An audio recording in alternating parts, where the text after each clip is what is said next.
Bismillahirrahmanirrahim. Assalamualaikum warahmatullahi wabarakatuh.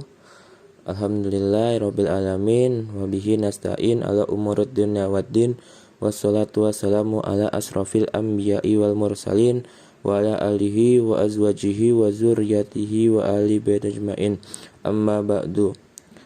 Perkenalkan, kami dari kelompok 13 yang dianggotai oleh saya sebagai moderator Ahmad Miftah Khairi dengan NIM 2014200061 dan teman saya Firda Salwanaria dengan NIM 2014200048 dan juga Dita Herdiani dengan NIM 2014200074. Di sini kami akan membahas tentang aspek pembiayaan negara di dalam Islam. Baik, di sini saya akan menjelaskan substansi kajian. Yang A, struktur pajak pada periode awal Islam. 1. Zakat. 2. Zidyah. 3. Kharaj. 4. Barang rampasan perang. 5. Pajak atas pertambangan dan harta karun. 6. Bea cukai dan pungutan. Serta yang B, zakat. 1. Makna zakat. 2. Macam-macam zakat. 3. Manfaat zakat. 4. Hikmah zakat.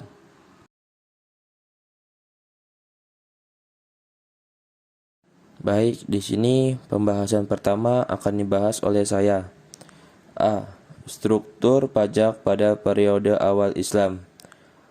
Pemerintah memiliki kewenangan untuk membuat aturan dan rumusan tentang bagaimana mendapatkan dana dari sumber-sumber yang ada, supaya dana negara yang dialokasikan untuk sektor-sektor tersebut bisa mencukupi dengan cara memberlakukan kewajiban pajak yang adil dengan mekanisme pajak progresif, yaitu semakin tinggi penghasilan seseorang, semakin tinggi pula pajak yang harus dibayarkannya.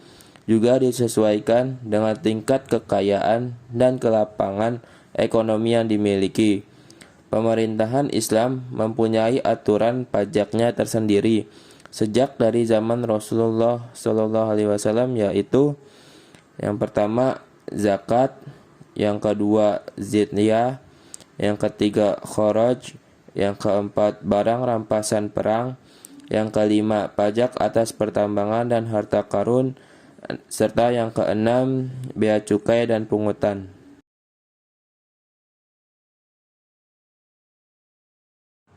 Baik, yang pertama zakat.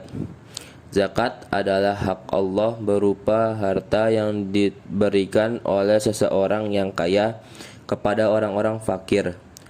Harta itu disebut dengan zakat karena di dalamnya terkandung penyucian jiwa, pengembangannya dengan kebaikan-kebaikan dan harapan untuk mendapat berkah.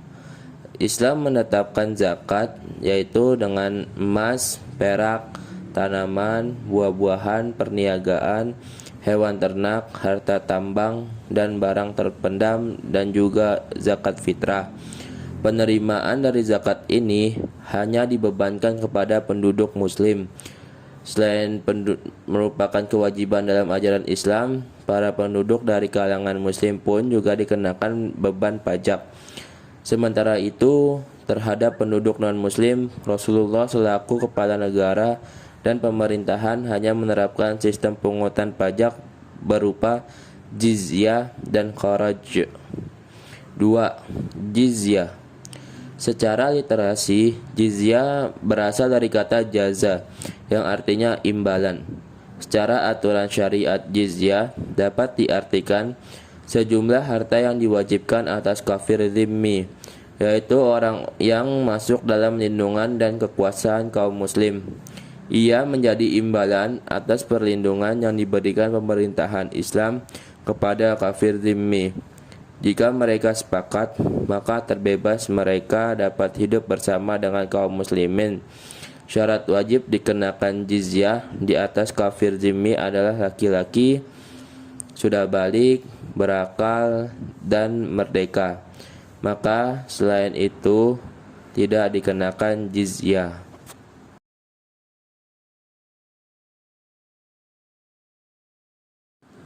Lalu yang ketiga, kharaj atau pajak bumi. Kharaj adalah hak yang diberikan oleh Allah Subhanahu wa taala kepada kaum muslim dari kaum kafir. Kharaj adalah hak yang dikenakan atas lahan tanah yang telah dirampas dari tangan kaum kafir, baik dengan cara perang maupun damai.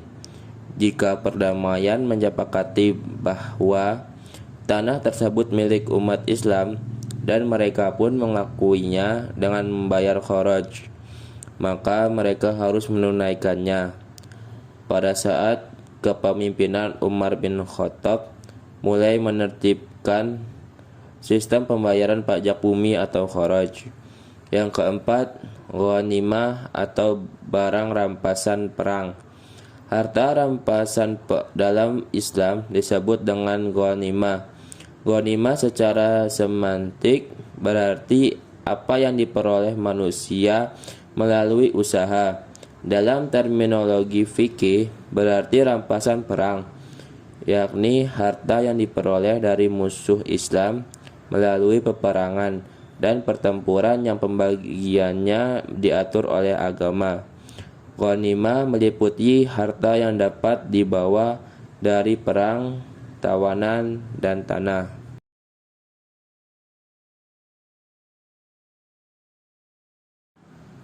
Yang selanjutnya 5. Rikaz atau pajak atas pertambangan dan harta karun. Rikaz secara bahasa berarti sesuatu yang terpendam di dalam bumi berupa barang tambang atau harta.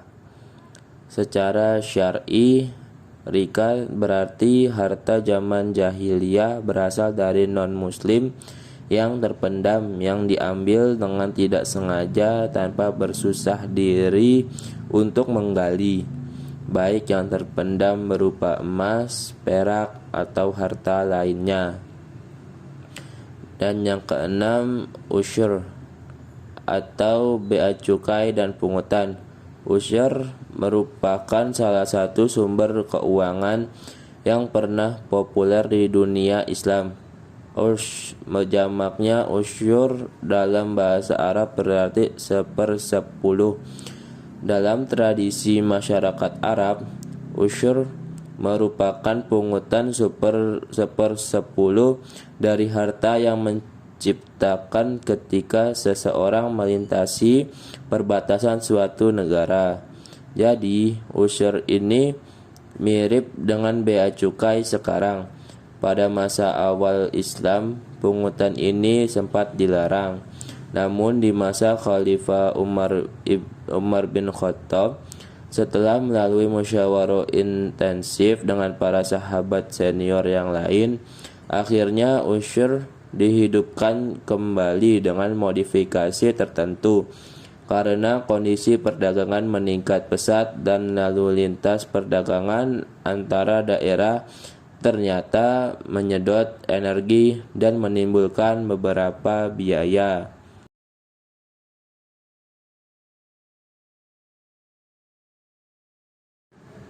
Baik, materi selanjutnya akan disampaikan oleh Firda Salwanariah.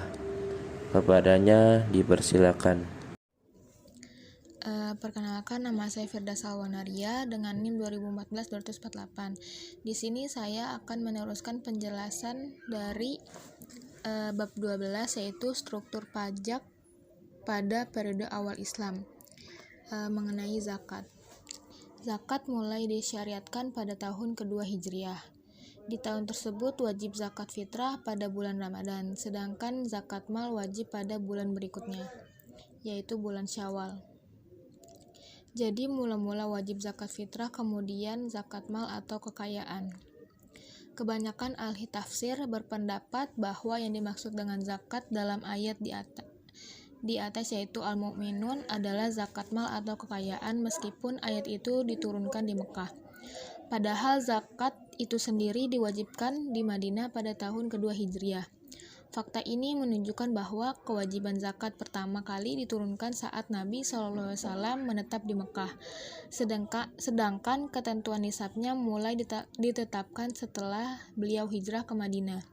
Kemudian Rasulullah SAW telah memberi batasan mengenai aturan-aturan dasar, bentuk-bentuk harta yang wajib dizakati, siapa yang harus membayar zakat, dan siapa yang berhak menerima zakat.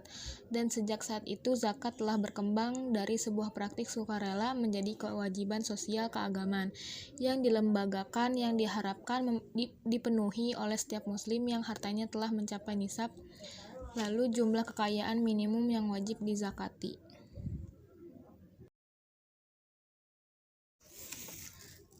Selanjutnya yaitu makna zakat. Zakat secara etimologi dalam kitab Mu'jam Wasit seperti yang dikutip oleh Dr. Yusuf Kordawi adalah kata dasar yang berarti berkah, tumbuh, bersih, dan baik. Bahwa sesuatu itu dikatakan zakat yang berarti tumbuh dan berkembang. Dan seseorang itu dapat dikatakan zakat yang berarti bahwa orang tersebut baik. Mengutip pendapat Sulaiman Rasjid, bahwa zakat secara terminologi adalah kadar harta yang tertentu yang diberikan kepada yang berhak menerimanya dengan beberapa syarat. Lalu setiap muslim diwajibkan mengeluarkan zakat apabila telah cukup memenuhi syarat wajib zakat yang kemudian diserahkan kepada mustahik. Zakat dalam Al-Quran memiliki banyak makna. Mengutip pendapat Hasbi As-Siddiq, antara lain yaitu pertama, zakat yang berarti zakat. Lalu kedua, zakat yang berarti sedekah. Kemudian ketiga, zakat yang berarti hak. Lalu yang keempat, zakat yang berarti nafkah. Dan yang terakhir yaitu zakat menurut bahasa Quran juga disebut afu.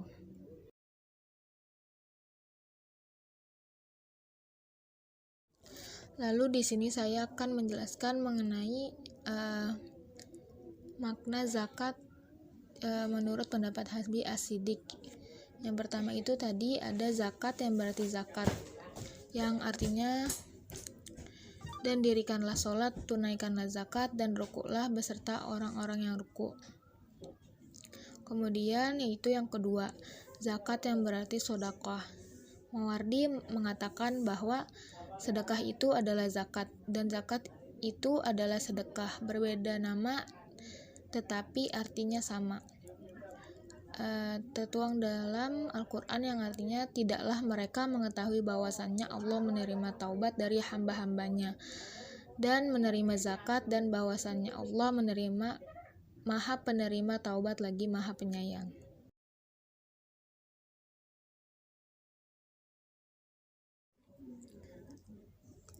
Lalu yang ketiga yaitu zakat yang berarti hak. Di dalam Al-Quran disebutkan bahwa dan dialah yang menjadikan kebun-kebun yang berjunjung dan yang tidak berjunjung, pohon kurma, tanaman yang bermacam-macam buahnya, zaitun dan delima yang serupa bentuk dan warnanya, dan tidak sama rasanya. Makanlah dari buahnya yang bermacam-macam itu bila dia berubah, dan tunaikanlah haknya di hari memetik hasilnya dengan disedekahkan kepada fakir miskin. Dan janganlah kamu berlebihan, sesungguhnya Allah tidak menyukai orang yang berlebihan. Lalu makna yang keempat yaitu zakat berarti nafkah. Di dalam Al-Quran disebutkan bahwa pada hari dipanaskan emas perak itu dalam neraka jahanam, lalu dibakar dengannya dahi mereka, lambung dan punggung mereka. Lalu dikatakan kepada mereka, inilah harta bendamu yang kamu simpan untuk dirimu, maka rasakanlah sekarang akibat dari apa yang kamu simpan itu.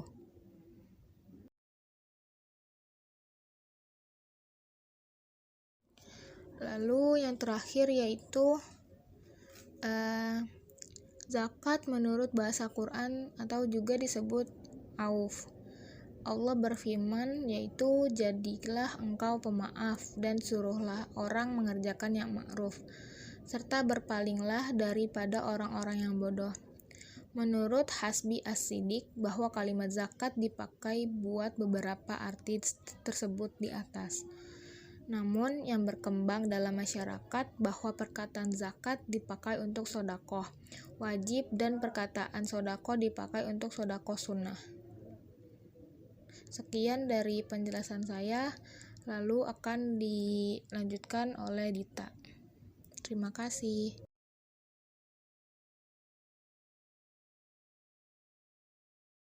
Baik, terima kasih kepada Saudari Firda telah menjelaskan tentang zakat. Nah, selanjutnya akan dibahas oleh Saudari Dita Herdiani. Kepadanya saya persilakan. Assalamualaikum warahmatullahi wabarakatuh. Saya Dita Herdiani dengan NIM 2014-274. Saya akan melanjutkan penjelasan tentang macam-macam zakat. Macam-macam zakat pada dasarnya, zakat terbagi menjadi dua macam, diantaranya adalah 1. Zakat fitrah. Zakat fitrah merupakan zakat yang wajib dikeluarkan menjelang Hari Raya Idul Fitri oleh setiap muslimin baik tua maupun muda ataupun bayi yang baru lahir. Zakat ini biasanya dibentuk sebagai makanan pokok seperti beras. Besaran dari zakat ini adalah 2,5 kg atau setara dengan 3,5 liter beras yang biasanya dikonsumsi. Pembayaran zakat ini biasa dilakukan dengan membayarkan harga dari makanan pokok daerah tersebut. Zakat ini dikeluarkan sebagai tanda syukur kita kepada Allah Subhanahu wa Ta'ala karena telah menyelesaikan ibadah puasa. Selain itu, zakat fitrah juga dapat menggambarkan hati para fakir miskin di hari raya Idul Fitri. Zakat fitrah juga dimaksudkan untuk membersihkan dosa yang mungkin ada ketika seseorang melakukan puasa Ramadan. Yang kedua yaitu zakat mal. Zakat mal merupakan bagian dari harta kekayaan seseorang atau juga badan hukum yang wajib dikeluarkan untuk golongan tertentu setelah dimiliki dalam jangka waktu tertentu dan jumlah minimal tertentu.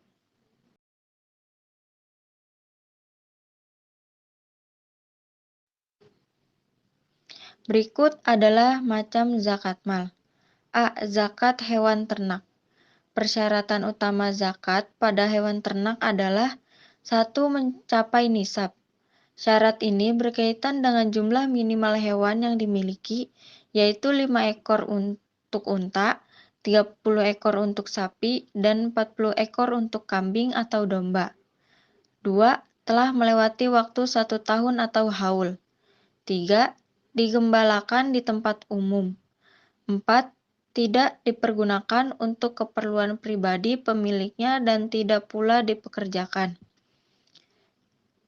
Yang B. Zakat emas dan perak. Persyaratan utama zakat pada emas dan perak yaitu 1. Mencapai nisab. Zakatnya 2,5%. Nisab emas adalah 20 dinar sama dengan 20 miskol.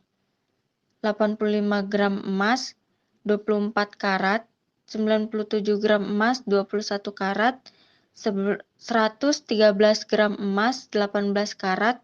Nisab perak adalah 595 gram. 2. Telah mencapai haul.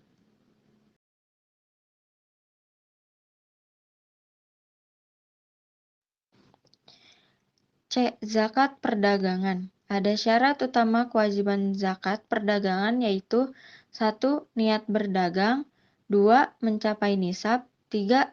Nisab dari zakat harta perdagangan adalah sama dengan nisab dari zakat emas dan perak yaitu 85% dan zakatnya 2,5%. 4. Telah mencapai 1 tahun atau haul. D. Zakat hasil pertanian. Ada syarat utama untuk kewajiban zakat hasil pertanian ini adalah 1. Pengeluaran zakat setiap panen. 2. Nisab 635 kg, zakatnya 5% jika diairi dengan irigasi dan 10% jika tidak diairi dengan irigasi. Yang E, zakat investasi. Adapun syarat wajib untuk mengeluarkan zakat investasi adalah sebagai berikut. 1. Senilai 85 gram emas. 2. Telah genap 1 tahun. 3. Zakatnya sebanyak 2,5% dari seluruh penghasilan selama 1 tahun.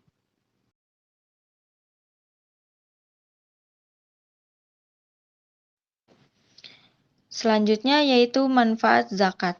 Zakat merupakan ibadah yang mengandung 2 dimensi, ialah dimensi hablum minallah dan hablum minan nas. Ada beberapa manfaat yang diperoleh di balik kewajiban zakat adalah sebagai berikut. 1. Mengangkat derajat fakir miskin dan membantunya keluar dari kesulitan hidup serta penderitaan. 2. Membantu pemecahan permasalahan yang dihadapi oleh para mustahik. 3. Membentangkan dan membina tali persaudaraan sesama umat Islam dan manusia pada umumnya. 4. Menghilangkan sifat kikir dan pemilik harta kekayaan. 5. Membersihkan sifat dengki dan iri atau kecemburuan sosial dari hati orang-orang miskin. 6. Menjembatani jurang pemisah di antara yang kaya dan dengan yang miskin dalam satu masyarakat. 7. Mengembangkan rasa tanggung jawab sosial pada diri sendiri, terutama pada mereka yang punya harta. 8. Mendidik manusia untuk disiplin menunaikan kewajiban dan menyerahkan hak orang lain yang ada padanya. 9. Sarana pemeratan pendapatan untuk mencapai keadilan sosial.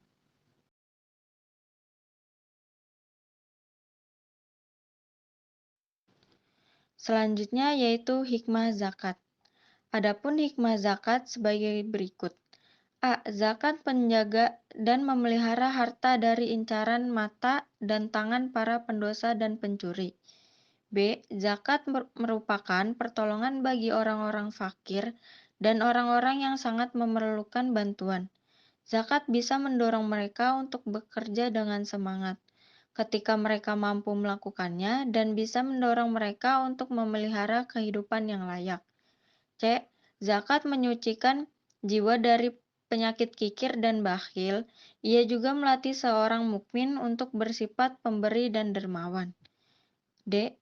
Zakat diwajibkan untuk ungkapkan rasa syukur atas nikmat harta yang telah dititipkan kepada seseorang. Dengan ini dinamakan zakat mal atau zakat harta kekayaan.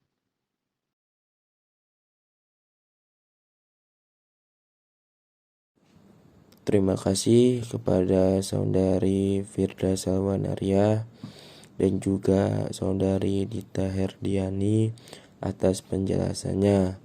Mungkin cukup sekian penjelasan dari kelompok kami. Kurang lebihnya mohon dimaafkan, dan apabila ada kesalahan tolong dibukakan pintu maaf sebesar-besarnya. Terima kasih. Wassalamualaikum warahmatullahi wabarakatuh.